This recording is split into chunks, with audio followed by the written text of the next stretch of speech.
हर हर महादेव। जय गुरु जी संगत जी। आइए इस शुभ वेला में हम गुरु जी के श्री कमल चरणों में बैठकर महादेव शिव पुराण पाठ को पढ़ें और बेहद ध्यान पूर्वक सुनें। संगत जी, आज हम जानेंगे कि भगवान शंकर का जटिल तपस्वी ब्राह्मण के रूप में पार्वती को आश्रम पर जाना और उससे सत्कृत हो उनकी तपस्या का कारण पूछना तथा पार्वती जी का अपनी सखी विजया से सब कुछ कह डालना।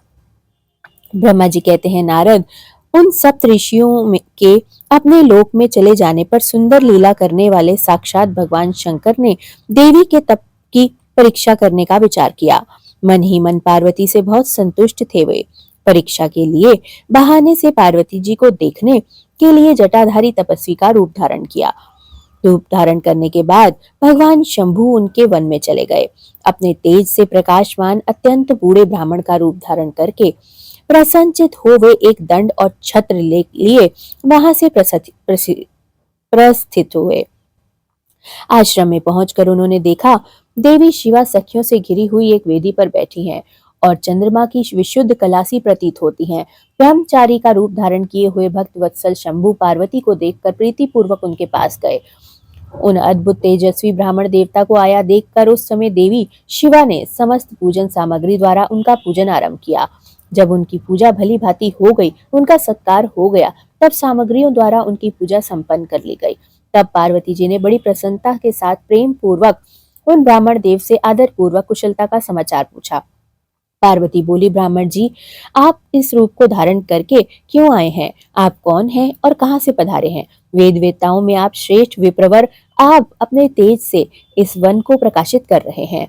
मैंने जो कुछ पूछा है कृपया मुझे बतलाइए। ब्राह्मण ने कहा, मैं इच्छा अनुसार विचरने वाला वृद्ध ब्राह्मण हूँ, पवित्र बुद्धि तपस्वी हूँ और दूसरों को सुख देने वाला हूँ और मैं परोपकारी हूँ, इसमें कोई संशय नहीं है। तुम कौन हो, किसकी पुत्री हो और इस निर्जन वन में किस लिए ऐसी तपस्या कर रही हो जो पंजे के बल खड़े हुए मुनियों के लिए भी दुर्लभ है?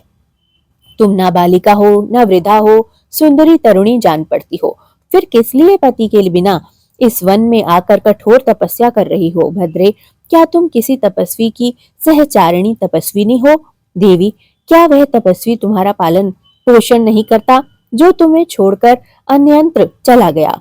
बोलो, तुम किसके कुल में उत्पन्न हुई हो? तुम्हारे पिता कौन है और तुम्हारा क्या नाम है? तुम महासौभाग्य रूपा जान पड़ती हो, तुम्हारा तपस्या से अनुराग व्यर्थ है। क्या तुम वेद माता गायत्री हो, लक्ष्मी हो अथवा क्या सुंदर रूप वाली सरस्वती हो?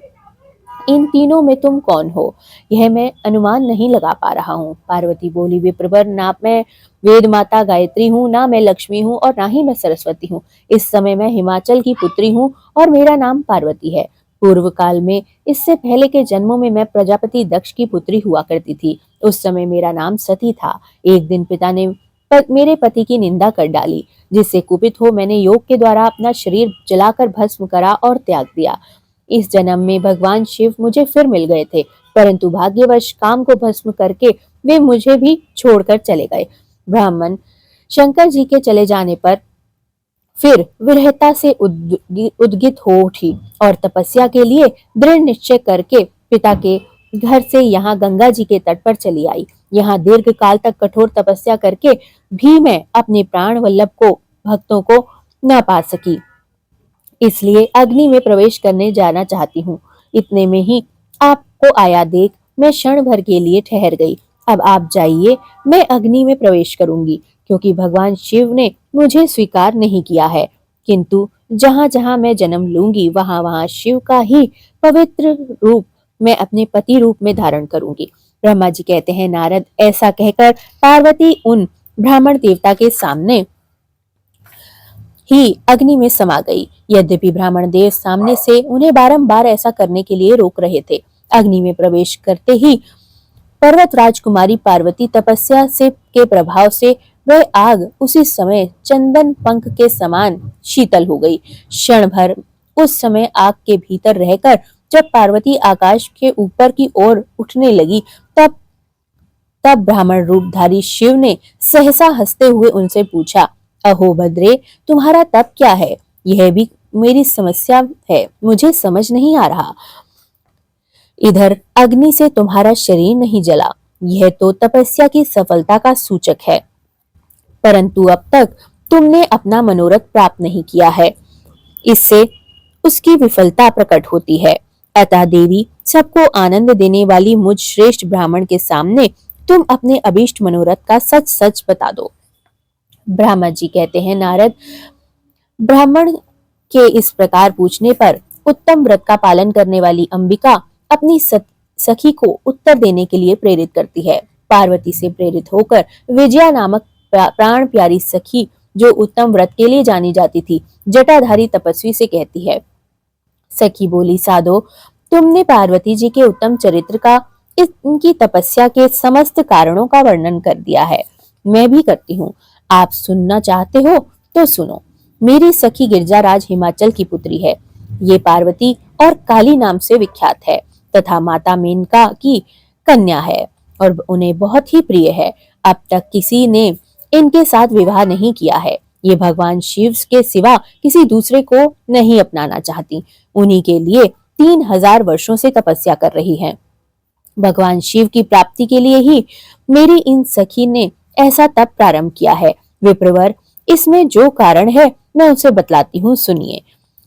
ये पर्वत राजकुमारी ब्रह्मा, विष्णु तथा इंद्र आदि देवताओं को भी छोड़कर केवल पिनाक पाणी शंकर भगवान को ही पति के रूप में प्राप्त करना चाहती है और नारद जी के आदेश से यह कठोर तपस्या कर रही है। द्विज श्रेष्ठ, आपने कुछ पूछा था, उसके अनुसार मैंने प्रसन्नता पूर्वक अपनी सखी का मनोरथ बता दिया है। अब आप और क्या जानना और सुनना चाहते हो?